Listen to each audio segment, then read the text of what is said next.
Lucas capítulo 11, versículo 34.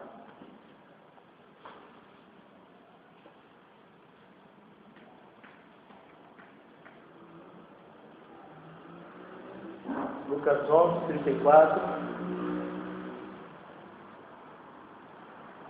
Você que teve um dia difícil, cansativo, que tem tido uma vida complicada aí, que Deus usa essa palavra para te erguer, te dar ânimo, te fortalecer. Amém, amor? 11, 34, Evangelho escrito por Lucas, diz assim a palavra do Senhor: a candeia do corpo é o olho, sendo, pois, o teu olho simples, também todo o teu corpo será luminoso. Mas se for mau, também o seu corpo será tenebroso. Vê, pois, que a luz que em ti há não sejam trevas. Se, pois, todo o teu corpo é luminoso, não tendo trevas em parte alguma, todo será luminoso, como quando a candeia te alumia com o seu resplendor. Amém? Oremos ao Senhor. Pai, nós queremos ouvir a tua voz aqui essa noite. Nós queremos uma direção, um alento para a nossa alma. Peço, Senhor, que haja cura aqui essa noite, como creio que o Senhor já está operando. Peço que o Senhor continue trabalhando, conforme os testemunhos que ouvimos essa noite. Que o Senhor não pare de trabalhar a nosso favor, e é motivo de gratidão. Senhor Espírito Santo, nós queremos ouvir a tua voz, a palavra de Deus, em nome de Jesus. Amém. O tema que eu gostaria de trazer para você hoje à noite, amado, é o seguinte: a visão domina a vida. Amém? Óbvio, libertada de temas espirituais. A visão, quando eu disser visão essa noite, entenda-se que eu estou falando que a maneira como você enxerga a vida vai fazer você ter uma vida abençoada, ou vai fazer você ter uma vida totalmente destruída. Jesus estava falando sobre a candeia do corpo. A candeia nada mais é do que uma lâmpada. No tempo de Cristo, a lâmpada era feita um objeto de várias formas, cheio de azeite. Ali era introduzido um pavio, e o azeite alimentava o pavio aceso. Era bonito, né? Hoje o pessoal gosta de usar naquele ritual, não vai aprender mais a tocar violão, o pessoal gosta de ficar tocando à noite. E Jesus estava falando que a candeia, ou seja, a lâmpada do nosso corpo, são os nossos olhos. Jesus estava dizendo que os nossos olhos, ou a maneira como nós enxergamos as coisas, eles direcionam nossos sentimentos e as nossas ações. Duas pessoas, vendo a mesma coisa, têm duas reações opostas. Ou por trauma, ou por motivo de alegria, por lembrança, sentimento, que você é uma pessoa que tem história. E Deus está dizendo para mim e para você essa noite: o que vai depender daqui para frente, para você ter êxito, é a maneira como você enxerga as coisas. Amém? Jesus estava dizendo que o que ilumina o teu corpo são os teus olhos. É como um carro que tem um farol aceso durante a noite. O que é a candeia do carro? São os faróis que iluminam para o carro poder trilhar o caminho dele. E você pode estar olhando para ele coisas, muitas coisas ao teu redor. E Jesus está falando: os teus olhos vão te direcionar para onde você quer chegar. Amém? E ele continua dizendo: se essa lâmpada não funcionar, todo o teu corpo estará em trevas. Porque se você entrar num recinto que tem lâmpada, e a lâmpada estiver apagada, escuro da noite, você vai estranhar, para que serve essa lâmpada se ela não funciona? E é o que Jesus está falando para nós: eu te dei olhos para você ter olhos bons, e para você ter uma vida abençoada, para você ter recursos, porque quando Deus criou os céus e a terra, Ele disse para o homem sujeitar e dominar a terra. Ou seja, Deus falou: você tem capacidade de vencer por si só. Não existe ninguém na terra desprovido disso. E a maneira como você enxerga a vida, os teus olhos forem bons, se os teus olhos se iluminarem, todo o teu corpo, ou seja, todo o curso da tua vida, vai ser um curso luminoso. Amém? Se você olhar para as pessoas, se você olhar para as coisas, se olhar para a sua vida com olhos simples, ou em outra tradição melhor, que é com olhos bons, a sua vida vai ser uma vida luminosa. Você não conhece nenhuma pessoa pessimista que tem uma vida boa. Você não conhece nenhuma pessoa intriguenta, uma pessoa que olha para todo mundo com maldade, com malícia. Essas pessoas vivem no buraco, que elas mesmo estão cavando para elas. Lá em Provérbios está escrito dessa maneira: todo aquele que cavar uma cova vai acabar caindo dentro dessa cova. E se você edificar, você vai aproveitar aquilo que você edificou. É por isso que Jesus disse para a multidão, as pessoas viram ele curar. Um homem que era mudo, parece que era surdo também, expulsou o demônio dele. E as pessoas da multidão diziam que Jesus expulsava porque Jesus tinha um trato ali com outro demônio. Quer dizer, as pessoas imaginavam que Jesus era um cara endemoniado. E ele estava curando aquele homem. Jesus estava expulsando demônios. Eles queriam ver milagres, sinais, prodígios. E Jesus fala para aquela multidão: olha, a rainha do sul, que não era uma mulher convertida, ela vai se levantar no dia do juízo e vai condenar muita gente que se diz crente por aí. Porque aquela mulher se converteu quando conheceu Salomão. Os ninivitas, que eram da cidade de Nínive, aonde Jonas foi pregar, eles vão se levantar e vão condenar muita gente que se acha tal, porque aqueles homens se converteram quando Jonas pregava a palavra do Senhor. Amém? E se os seus olhos têm que ser bons, Deus diz para mim e para você: treine os seus olhos para serem bons. Você tem que ter olhos bons. Existe luz falsa? Você conhece? Luz falsa existe? Impossível. Luz ou tem ou não tem? Eu não posso forjar, eu não posso pintar uma parede de amarelo e falar: ó, aqui tem luz. Eu não posso, não me vem nem ideia para forjar luz. Luz é luz. Então você tem que transformar os teus olhos em luz.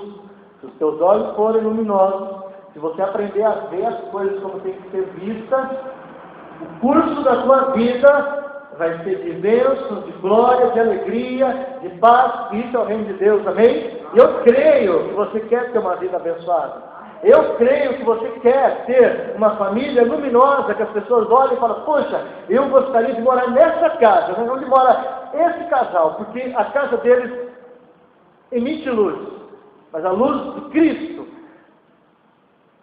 não a luz dos Illuminati. Lá fora está essa moda, né?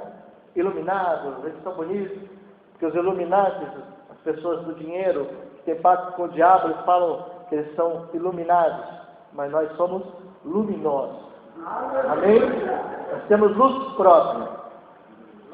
Iluminado é quem anda com crente, porque ele está do lado da luz. O crente não é luminoso. Ele tem essa luz dentro dele. Amém? Então eu gostaria que você treinasse os seus olhos. Irmão, como que eu treino meus olhos? Que der tempo eu vou falar. Se não der tempo, depois eu ponho no meu blog, para quem quiser ver. Primeira coisa, olhe para as promessas de Deus.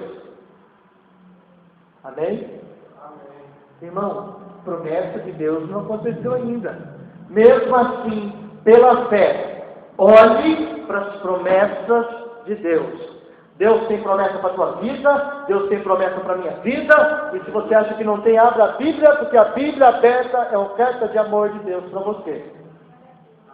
Amém? O dia Abraão estava na tenda dele, lá no meio do deserto, talvez, já conjectura, estou ilustrando, mas talvez ele estivesse ali sentado, e naquela tenda escura, pensando: meu Deus, eu já estou ficando velho, estou beirando 100 anos, e Deus me prometeu um filho. Talvez ele estivesse pensando: como é que Deus vai fazer para me dar um filho?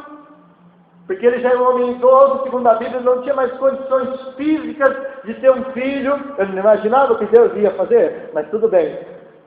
Agora, Deus falou: Abraão, vem aqui fora, tem algo para te mostrar. E quando nós não cremos, Deus renova as promessas dele.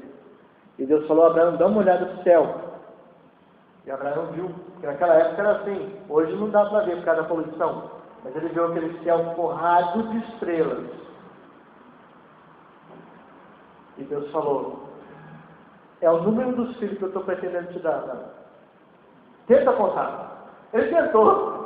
A Bíblia diz que ele começou a perder a conta, porque eu aprendi uma coisa, porque um dia Deus também me chamou para contar estrelas.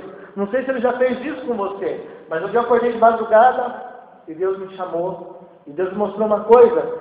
Quanto mais eu olhava para o céu, mais estrela aparecia. Eu olhei e parecia que tinha uma, mas eu olhei para aquela estrela, apareceu uma outra do lado. Não sei se aqui a nossa visão vai se acostumando. E quando eu estava olhando aquela outra, aparecia outra. E Deus falou assim, quanto mais você olhar para as minhas promessas, mais promessas eu vou dar para a tua vida. Amém? Quanto mais você acreditar que Deus pode fazer algo para você, quanto mais a tua visão for longe, quanto mais você enxergar Deus como galardoador dos que o buscam, que a Bíblia diz, é necessário que aquele que se chega a Deus, quem é que ele existe e que é galardoador dos que o buscam. Hebreus 11:6, leia, se você tiver dúvidas de mim. Sem fé é impossível agradar a Deus. Deus quer que você creia nele, e Deus quer que você creia que ele é recompensador daquele que crê nele. Aleluia. Quanto mais você crê em Deus, mais Deus faz por você. Quanto mais você se lembra, Deus, o Deus fez uma promessa, e Deus vai fazendo outra, e Deus vai acrescentando. Tem coisas que você fala, Deus, o Senhor nunca me prometeu isso, mas Deus fala, você creu no que eu prometi, eu dou até o que eu não prometi. Amém? Aí você pode olhar e falar, como os homens olharam para Canaã, falaram, tem gigante lá. É impossível a gente habitar naquela terra. Ó Deus, abençoa. Tem até fundo musical. Deus cortou a bênção daquele povo, porque aquele povo olhou com olhos maus para a bênção do Senhor. Não brinque com Deus, amado. A maneira como você olha para as promessas de Deus faz o teu olho bom ou o teu olho ruim. Se você crê que Deus vai te recompensar pelo que você está passando, Ele vai te recompensar. Amém? Amém?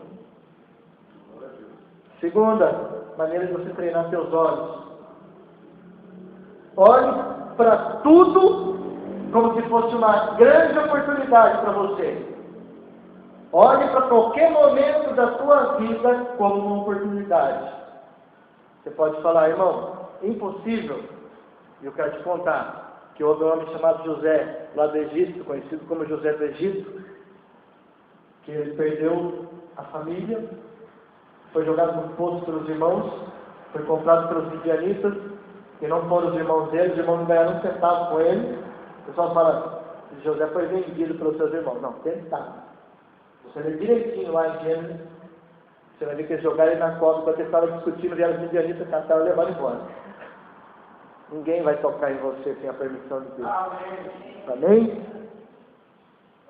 José foi para o Egito e de escravo, logo ele estava sendo secretário do secretário de Faraó. Daqui a pouco ele estava na cadeia. Gente, ele foi colocado como guarda dos presos. Você acha que esse jovem agia como na cadeia, para ser dessa maneira? Você acha que ele ficava deitado chorando o dia inteiro? Não, ele se levantou naquela cadeia, naquele calabouço, e ele começou a pensar que aqui pode ser uma oportunidade para mim aprender algo. E aquele jovem, imagina, deve ter falado para o carcereiro, escuta, dessa maneira que você está fazendo, esses presos aí vão fugir. Você está muito mal organizado. Porque ele estava acostumado. Ele era filho de Jacó, o homem era o oportunista maior da Bíblia. Jacó não perdia uma. Você lê bem lá no final, de Gênesis, quando ele foi conversar com o faraó, ele falou, olha, até o meu sono sumiu dos meus olhos. Quer dizer, quando não dormia, o homem trabalhava sem parar. Perdia ovelha, vinha lá, vamos, mudava o salário dele. Ele falou, vamos, eu vou orar. E Deus mudava o salário dele, e Deus fazia as ovelhas para ele. E José lá no calabouço, Deus ajudou aquele jovem. Viu? Dois homens terem um sonho, falaram, poxa, Deus fala comigo. Deus me revela sonhos. Deus falou com aqueles homens que saíram e não se lembraram dele, mas ele continuou lá na prisão. Até o momento que você sabe muito bem que ele foi elevado a governador do Egito. Agora imagina um jovem sem história, sem documento, sem nada, estrangeiro, cadeieiro. O que você pensa? Quanto tempo de jovem? Dia de hoje, falando, depressivo, está preso, vai sair de lá, vai morrer de fome, vai ter que trabalhar aí de serviço informal o resto da vida. E a maneira como aquele jovem olhou as oportunidades, colocou ele no topo do mundo da época, a maior nação, ele era o segundo. É como se hoje ele fosse primeiro-ministro dos Estados Unidos, saísse da cadeia por topo. Agora você pode olhar o seu emprego, sua escola, sua família, com frustração, com tristeza, pode olhar seus filhos e achar que eles não valem nada. Cada problema que nós passamos é uma oportunidade que Deus nos dá para subir mais um degrau na escada. Se você olhar aquilo como oportunidade, se você olhar como desgraça, é desgraça. Se você olhar como tristeza, é tristeza. Os seus olhos, Jesus está falando, eles vão fazer a coisa mudar. Outra coisa, nunca olhe para a aparência dos homens. Um dia Samuel teve uma revelação e Deus falou para ele, vai ungir o futuro rei de Israel. Samuel ficou meio assim e falou, poxa, Saul está reinando, o cara não é brincadeiro, o cara mata, parte a cabeça. E Deus falou, não, vai, que eu vou ser contigo. Mas aonde?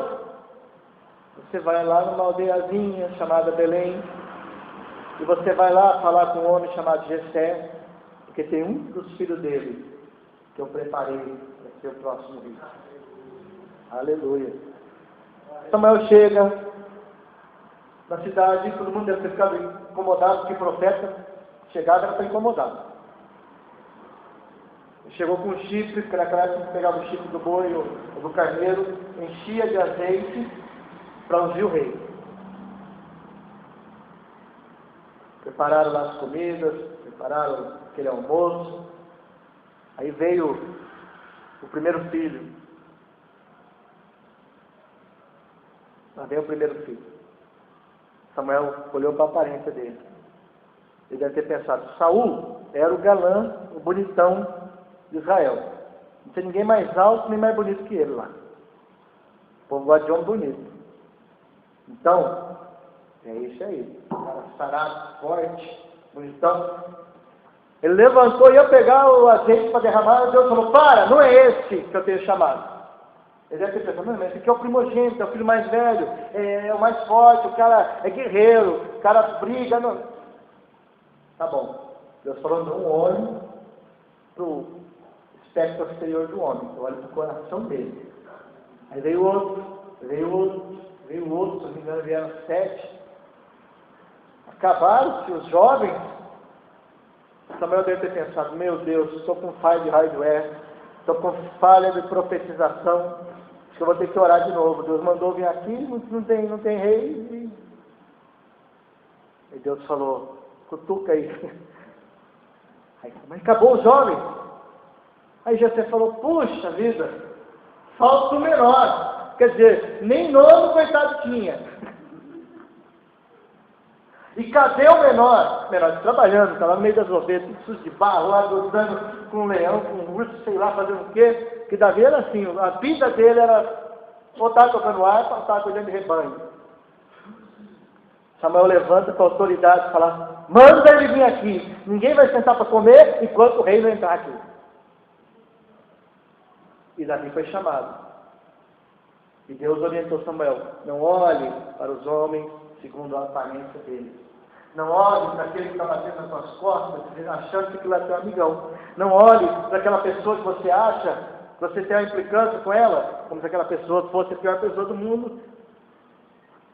Não olhe para ninguém com desprezo, ele pode ser o patrão amanhã. Não olhe ninguém como incapacitado.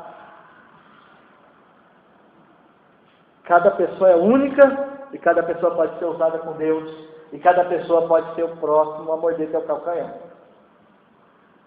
Por isso, essa é o nível de astúcia que nós temos que ter, até aqui. Essa é a prudência que Jesus falou. Ser prudente como uma serpente e simples como uma pomba. Mas não fique olhando para a aparência dos homens. Você não sabe o que está se passando no interior do coração dele. Sempre orando, amado. Sempre buscando a presença de Deus. Jovem, cuidado com o teu relacionamento. Cuidado com o teu namoro.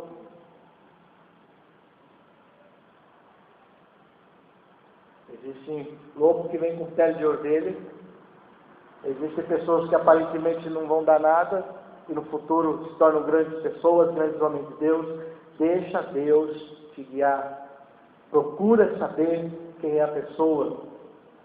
Não entregue a tua vida, não entregue segredo para a pessoa que não seja de confiança. Não olhe para ninguém segundo a sua aparência. Tem gente assim, às vezes parece ser piedoso, anda com a Bíblia embaixo do braço, parece ser aquele filho lindo, né? Às vezes é uma cobra, é uma serpente. Peça para o Espírito Santo te orientar. Amém? Nós temos que ter comunhão com o Espírito Santo de Deus. E nós temos que ter os olhos bons das pessoas também. Às vezes a pessoa que a gente julga mais necessitada é a pessoa que mais pode te ajudar. Você não sabe. Não julgueis pela aparência. Nunca. Treine seus olhos dessa maneira. Não olhe para o que não se deve olhar. Acabamos de falar de Davi, e a Bíblia diz que um dia Davi, que tinha costume de ir na frente da batalha, que era o que o rei fazia, sabe, depois vai melhorando, vai tendo dinheiro, você pode mandar as pessoas fazer as coisas por você, vai chegando no topo, tem um monte de gente que te obedece, vai chegando no topo, tem um monte de gente que carrega um bonde para te ajudar, e a gente tem a tendência de começar a deixar as pessoas fazerem aquilo que deveria ser nós que deveríamos estar. Às vezes o lugar que você tem que estar é o melhor lugar, amado. Às vezes você quer fugir, não quer estar em determinado lugar. Talvez Davi acordou, não estou aqui, hoje eu sou o rei, estou cansado, mando o povo da batalha que eu vou ficar dormindo. Às vezes você quer evitar, não quer estar aqui, não quer estar ali. Às vezes é o lugar que Deus te preparou para te dar o livramento. Nem sempre o lugar que você quer estar, onde os teus olhos estão olhando, é o melhor lugar para você. Poxa, eu vou para aquele lugar, que é muito melhor. Não, isso é o que o teu olho está vendo. Davi acorda pela tarde, e Davi passeia pelo palácio, não tem nada para fazer. Aí pegou, mandou uma mensagem no Facebook, feriadão, beleza, é BLZ, né? Foi lá, beleza. Não tem nada para fazer. Ele passa por uma janela e ele volta. Ele vê algo naquela janela que não era para ele olhar. Mas ele gosta, né? Eu não sei o que aquela bendita estava fazendo lá, mas talvez seja o lugar que ela deveria estar. Uma mulher tomando banho, logicamente sem roupa. E Davi fica olhando. Mas a primeira olhada é inevitável, mas continuar olhando. E Davi olha, o coração dele começa a cobiçar. 1 João capítulo 2, 16, onde João fala para a gente não amar as coisas do mundo. O que são as coisas do mundo? A concupiscência da carne, cobiça, a concupiscência dos olhos e a soberba da vida. No meio dos três está ali aquilo que o teu olho quer ver. O olho do ser humano quer ver pessoas sem roupa. O olho do ser humano quer ver aquilo que ele não pode ter. O olho humano quer ver mansões, casas em novela que nem aquela pessoa que mora naquela casa da novela tem, nem aquele ator tem dinheiro para ter aquela casa. E a mulher olha e começa a falar para o marido dele que ele não é emprestável, que a casa dele é feia, e o diabo vai lançando suas festas. Não olhe para aquilo que você não deve olhar. E a Bíblia ensina muito bem. Davi olhou aquela mulher, desejou aquela mulher, Davi matou o marido daquela mulher, fez uma armação para o cara morrer. Davi casou com aquela mulher, quer dizer, trouxe para dentro de casa, né, que era rei. E a partir daquele dia, o reinado de Davi foi uma desgraceira só. Você pode ler tristeza que é. Os primeiros capítulos da vida de Davi, você olha e fala, meu Deus, coisa linda. A Bíblia diz que Davi ia crescendo e aumentando diante dos homens, diante do Senhor. Davi ia crescendo seu reinado, o castelo de Davi ia crescendo, o povo olhava para ele, Davi estendia a mão. Tinha 4, 5, Davi, o que você quer? Se Davi falasse, gente, eu queria aquele homem morto, aquele homem caia morto na hora, podia ter alguém ia lá, passava a faca na garganta na hora. 2 homens atravessaram o campo do inimigo para roubar água para Davi beber, só porque Davi falou, olha, nós estamos aqui presos, nós estamos sitiados, mas eu queria beber um pouquinho daquela água, ali daquele poço que está do outro lado, e aqueles homens foram arriscar a própria vida, porque a graça de Deus nos dá o favor dos homens. Se você andar em santidade, se a graça de Deus estiver sobre você, os homens vão te ajudar sem você pedir. Amém? A graça de Deus nos dá o favor dos homens. E eu quero finalizar essa noite, rapidamente. Irmão, como é que eu treino meus olhos para serem olhos bons? Olhe para as promessas de Deus. Veja a oportunidade em tudo. Não olhe para a aparência dos homens. Não olhe porque você não deve olhar. Cuidado com a internet. Cuidado com a televisão. Essa igreja não proíbe. Outros proíbem. E não proíbe a internet, que é muito mais fácil. Cuidado. Porque o diabo, ele usou a visão de Eva, aquele fruto que não podia comer, para fazer ela cair. Com concupiscência dos olhos, ela olhou e disse que o fruto era bonito. Dava vontade de comer aquele fruto. Ela ficou olhando. E por causa disso, hoje as senhoras têm aquele ciclo menstrual todo mês. Por causa disso, as senhoras têm que dar à luz com dores, porque as crianças eram para nascer sem dor nenhuma. Cólicas e todo o problema que a senhora tem. Por causa disso, nós temos que ralar e comer o pão de cada dia com o suor do nosso rosto. Por causa disso entrou o pecado, e por causa do pecado nós sofremos. Porque ela ficou olhando que não devia. E finalmente, olhe com os olhos de Jesus. Aí é que o negócio pega. Como é que eu treino meus olhos para serem olhos bons?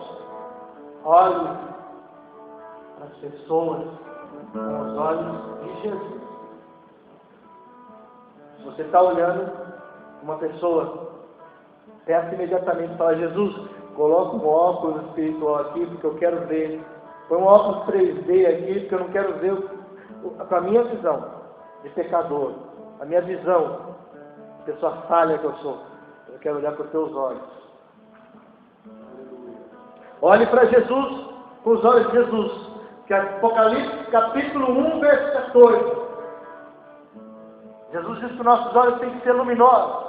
Ele mostra isso lá em Apocalipse, capítulo 1, 14, que João viu os olhos de Cristo lá no céu, e diz que os olhos dele são como chamas de fogo. Os olhos de Jesus brilham, e nós temos que olhar com esses olhos como chama de fogo. Jesus olhou para a mulher samaritana, e ele chamou os discípulos e falou, olha para a seara. Vocês estão dizendo aí que não é tempo de colher. Vocês olham para a seara, porque estava comparando com a mulher. E está falando que é só daqui 4 meses que tem colheita. Pois eu digo para vocês que a seara está madura, e que essa pessoa que você está esperando para pregar o evangelho para ela está sedento de ouvir a palavra de Deus na sua boca. Aleluia. E as pessoas olharam para a samaritana.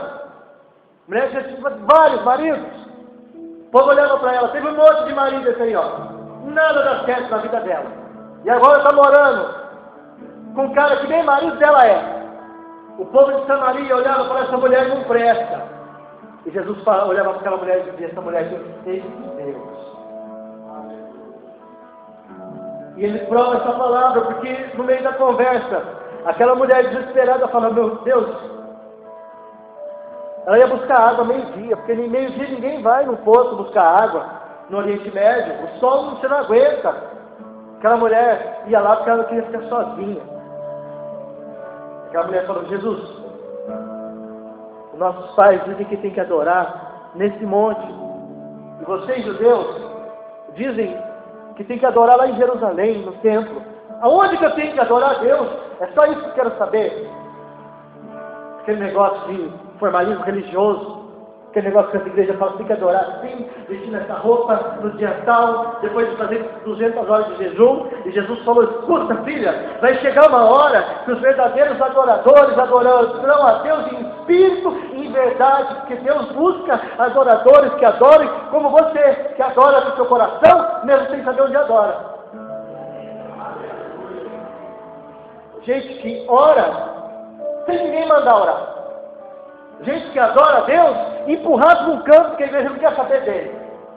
Mas ele está lá adorando a Deus. Ele está lá com o coração dele quebrantado. Ele não tem um cargo, ele não tem um status na igreja, mas ele está lá buscando.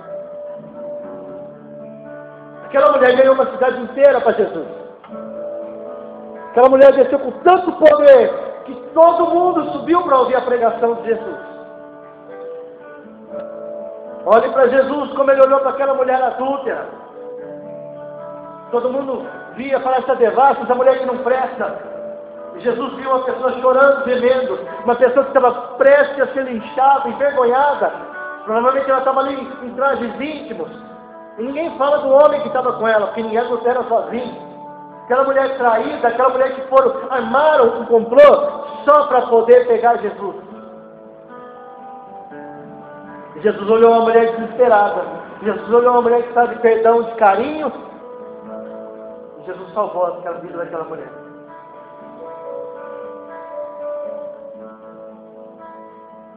Jesus via os religiosos da época. E às vezes nós vemos, olha, aquele homem que aparece na televisão, aquele lá que está pregando. São pessoas comuns como você. Jesus olhava para aquela hipocrisia religiosa da época, os fariseus, os doutores da lei, os escribas, os grandes que se assentavam. Jesus falava, vocês são sepulcros caiados. É que nem um túmulo, tem aquela capela bonita, mas você não quer conviver com o que tem lá dentro. Você não quer entrar dentro daquele túmulo para ver o que tem lá dentro. Às vezes nós colocamos os religiosos, os santarrões lá em cima, né? E nós olhamos para aquela pessoa que está adorando a Deus, pensando que às vezes a pessoa chega e ela leva tanta bolacha, ela é tão escorraçada que às vezes ela deixa até a igreja.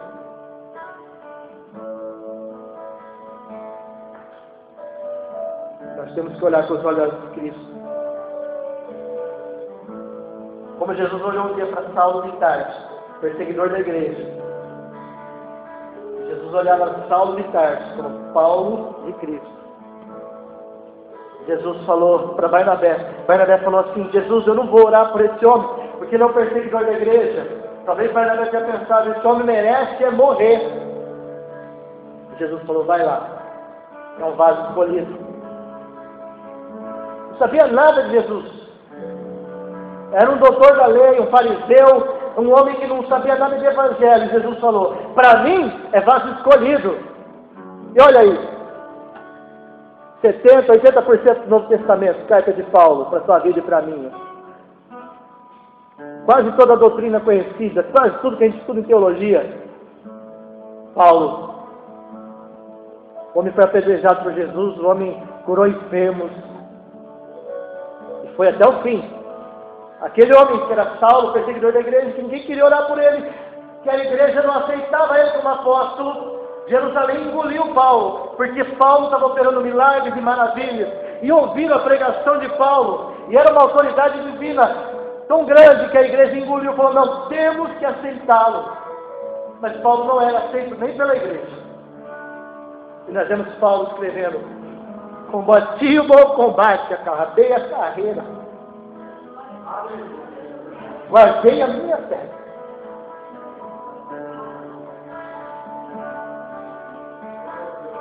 Esse é o olhar de Cristo, amado.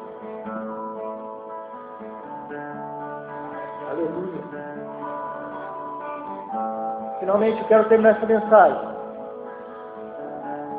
Eu quero você, ao chegar em casa hoje, você se lembrar, se você crê na palavra de Deus,